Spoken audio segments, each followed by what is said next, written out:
नमस्कार। जय माता की। प्रिय बंधुओं, आज मैं आपको ये बताने आया हूँ कि मलमास महीने का क्या महत्व है और इसके व्रत की क्या विधि है और इसका व्रत करने से मनुष्य को क्या लाभ प्राप्त होता है। तो इसके पीछे शास्त्रों में एक कथा है कि एक बार भगवान शंकर और पार्वती कैलाश पर्वत के ऊपर बैठे हुए थे। तो पार्वती माता ने भगवान शंकर से प्रार्थना की कि महाराज, मुझे ऐसा एक गुप्त व्रत बताइए जिस व्रत के करने से मनुष्य को इस लोक में भी और परलोक में भी सुख शांति प्राप्त हो और चतुर्वर्ग फल प्राप्त हो।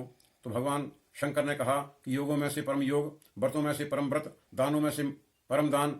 मैं आपको बताता हूँ कि जब मलमास महीना आए तो उस मलमास महीने में भगवान शंकर की पूजा जो है वो विधिवत रूप से जो मनुष्य करता है उसे चतुर्वर्ग फल प्राप्त होता है।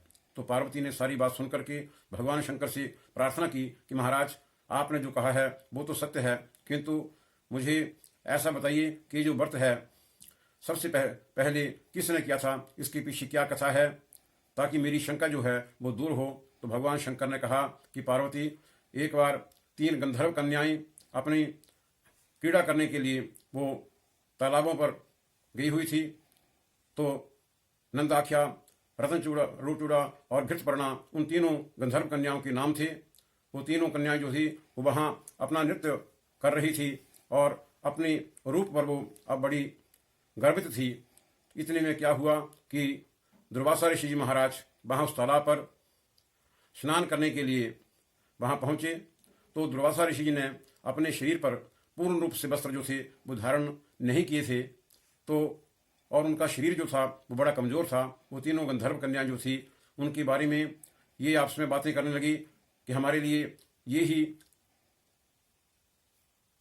मनुष्य जो है हमारे लिए ये यहाँ पहुँचा है। तो ऐसा वो उपहास करने लगी। तो उनकी बातों को सुनकर के दुर्वासा ऋषि जी ने उन्हें क्रोध आ गया और उन्हें हाथ में कुश और जल लेकर के संकल्प कर दिया और श्राप दे दिया कि तुम तीनों कन्याओं को चंडाल योनि प्राप्त होगी। जब उन तीनों कन्याओं ने ये बात सुनी तो बड़ी उन्हें हैरानी हुई और वो दुर्वासा ऋषि जी से प्रार्थना करने लगी कि महाराज, हम तो बड़ी बच्चियां हैं, आपके आगे बिल्कुल तुच्छ मात्र हैं, हमारे से जो भी भूल हुई है वो क्षमा कीजिए। आप तो एक संत हैं और साधु का स्वभाव जो है वो बड़ा नम्र होता है। यदि छोटा कोई गलती करता है तो बड़ा उसे क्षमा करता है। तो आप हमें क्षमा कीजिए और हमें इस चंडाल योनि से छूटने का कोई उपाय बताइए।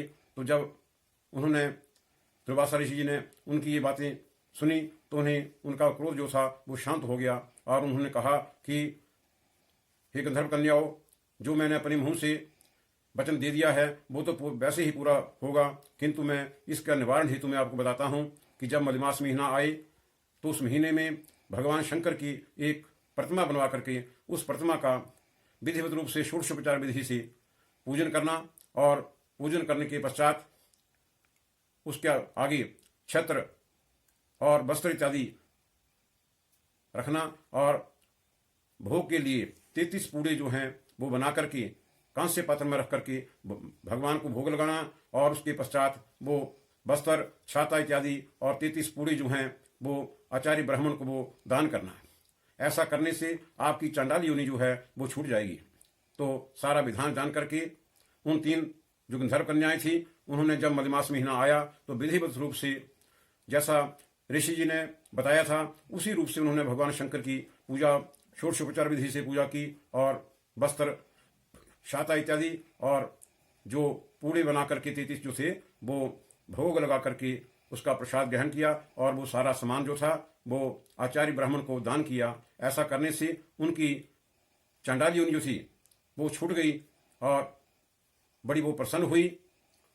तो ये भगवान शंकर का ऐसा आदेश है कि जो भी मलमास महीने में इसका जो व्रत करता है उस पर भगवान पुरुषोत्तम भगवान जो हैं, भगवान विष्णु जो हैं, भगवान शंकर पूर्ण रूप से प्रसन्न होकर के आशीर्वाद देते हैं और उन्हें चतुर्वर्ग फल प्राप्त होता है।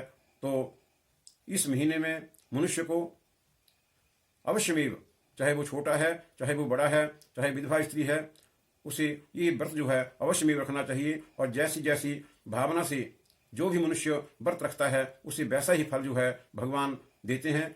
इसलिए मैं आप सभी से ये निवेदन करता हूं कि इस मलमास महीने का व्रत जो है वो जरूर रखें और भगवान शंकर का जो आशीर्वाद जो है, भगवान विष्णु का जो आशीर्वाद जो है वो ग्रहण करें। जय माता की।